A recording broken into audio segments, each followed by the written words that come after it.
Clayton County, just south of Atlanta, announced overnight it has just 3,500 ballots left to count, and today military ballots in Georgia are due at 3 p.m. our time. So again, you are looking at Pennsylvania right now, where workers continue counting votes, and today's the deadline for mail-in ballots to arrive there. Pennsylvania's top election official says most ballots will be counted by today. According to the Washington Post, 19 former U.S. attorneys, all of whom served under Republican presidents, released a statement calling President Trump's claims and declarations of victory, quote, premature, baseless, and reckless. Biden is urging voters to be patient and wait for every vote to be counted.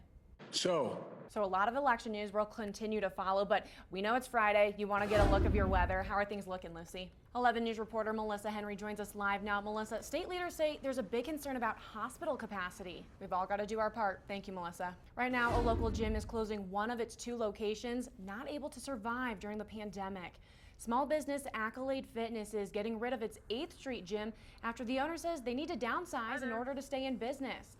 The owner says he's sorry to the nearly 1,000 people who use that gym. The gym did not make any income for 3 months earlier this year, and the owner still paid his employees, but now he's just trying to make sure he can keep his other gym open. We really appreciate the support. The 8th Street location will close at the end of the month. We have an update on a Colorado ballot issue that's been neck and neck the last few days. Proposition 114 to reintroduce gray wolves to the state will likely pass. With 90% of the vote counted, the yes votes have pulled ahead by more than 26,000. 2 groups opposing the issue have conceded the race. The measure was originally introduced in 2016 but was rejected. Colorado Parks and Wildlife plan to start reintroducing wolves west of the Continental Divide by the end of 2023. Also, why one Arizona election office had to put up a fence to keep protesters out. Election officials in Pennsylvania say they'll be able to start counting tens of thousands more ballots this morning. 35,000 ballots have been sitting uncounted because Pennsylvania officials say by law they weren't allowed to start counting them until today. Of that number, 6,800 ballots were damaged in the mail, improperly filled out, or are so-called naked ballots, which means they arrived without a secrecy envelope. Election officials will be able to go through those ballots to see which ones can be counted starting at 7 our time this morning. Demonstrators gathered outside the Philadelphia Convention Center. Election officials there say Pennsylvania is almost done counting all of its ballots. Video of the protest shows dozens of people supporting President Trump. Many can be seen crowded directly outside the convention center holding flags and signs. Now across from that group, counter-protesters supporting Democratic nominee Joe Biden are asking for the ballot count to continue. The Christmas tree that will stand outside the U.S. Capitol this year is coming from Colorado. The tree is a 55-foot tall Engelmann spruce from the Grand Mesa, Uncompahgre, and Gunnison National Forests in western Colorado. It was just cut down yesterday and will start its journey to Washington, D.C. in a few days once it's all wrapped up and secured. Twitter permanently suspended former White House chief strategist Steve Bannon's account after he tweeted about beheading Dr. Anthony Fauci. Bannon made the comment in a podcast video posted on Twitter, Facebook, and YouTube. He also said the FBI director's head should join Fauci's on spikes outside the White House as a warning to federal bureaucrats. YouTube and Facebook removed the video, but only after it had been viewed almost 200,000 times. With COVID-19 numbers surging around the world and stricter lockdown measures now in place, people are protesting. Just ahead, how many people were arrested overnight for defying police orders in London? We are getting new video this morning of anti-lockdown protests that happened overnight in central London. Police there say officers arrested at least 104 people for refusing to leave. The demonstration happened on the same day the new national lockdown went into effect. You can see just how empty the streets were yesterday. The stricter lockdowns last for the next month to try to stop the spread of the coronavirus. Bars, gyms, and churches are closed. Only essential shops stay open. Looking ahead, Amazon says it plans to double the number of black leaders in the company this year and then again next year. Vice president and director level roles are being specifically chosen within the company to increase black representation. All employees at Amazon are also required to take diversity and inclusion training. Earlier this year, Microsoft also pledged to double its number of black managers and senior employees. It said it would do so by 2025. I used to be able to do one. Really? It's just like a combination of moves, I guess you have to do to get it there. And so you can look it up online, people. There's the little cheat sheet, but I memorized it when I was younger, and it's pretty fun to be able to know how to do it, but could not do it now. President Trump had large leads on election night in a handful of those states, but those began to disappear when the tally of mail-in ballots started. At the White House, President Trump attacked the integrity of the election. The president's campaign has filed lawsuits in several states trying to pause the counting process. Election officials around the country say they've seen no evidence of voter fraud.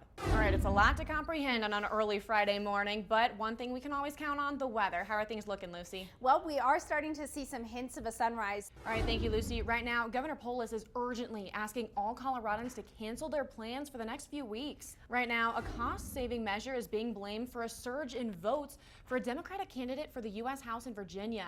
After trailing Republican challenger Nick Freitas for all of Election Day, Abigail Spanberger suddenly catapulted into the lead Wednesday, overtaking him by about 5,000 votes.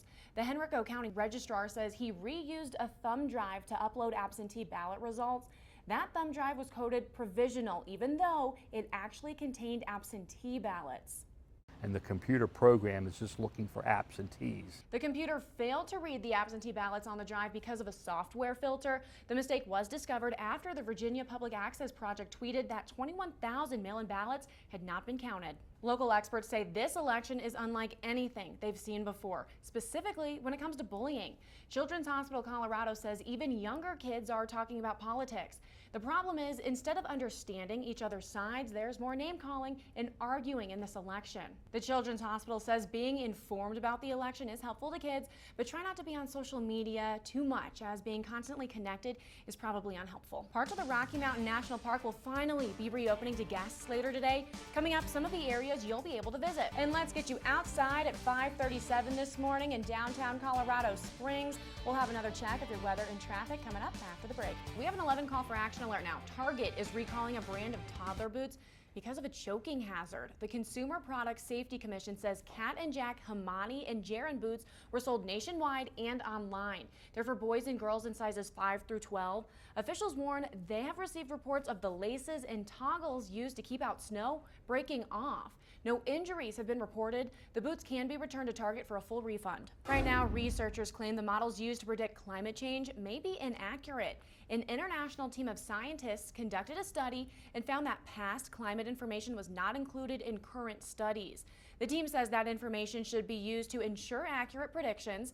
As one researcher pointed out, they believe a model that can accurately simulate past climates will be more likely to do a better job of getting future scenarios right.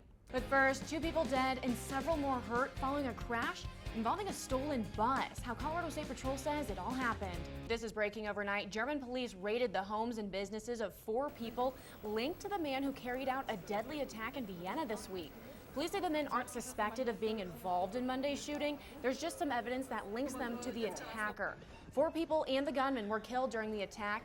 Authorities in Austria identified the suspect as a 20-year-old dual citizen of Austria and North Macedonia who had a previous conviction for trying to join the Islamic State group in Syria. Happening today, a local firefighter accused of a violent sex assault is expected in court. Dustin Vornhold is facing multiple charges. The Fountain Fire Department hired him 2 years ago. Vornhold was put on leave when the allegations were brought forward. He's now facing a felony sex assault charge and several misdemeanor assault charges. He bonded out of jail last month. Happening now, Colorado Springs firefighters are urging all of us to check our smoke alarms. A faulty one did not warn someone like it should have. A fire broke out last night at an apartment complex off Centennial in northwest Colorado Springs. Firefighters say someone was home at the time, but a neighbor smelled the smoke and called 911. I think that's really the safety message. Now, thankfully, no one was hurt, and firefighters were able to rescue a dog.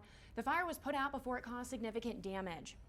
Police have released the name of the man shot by officers after a reported road rage incident. Officers say 33-year-old Dean Trisante was killed after leaving the scene of an argument where he reportedly pulled out a gun. When police found him stopped outside Fort Carson's Gate 2, they say he got out of his car with that gun. That's when police fired, killing Trisante. Those officers are now on administrative leave.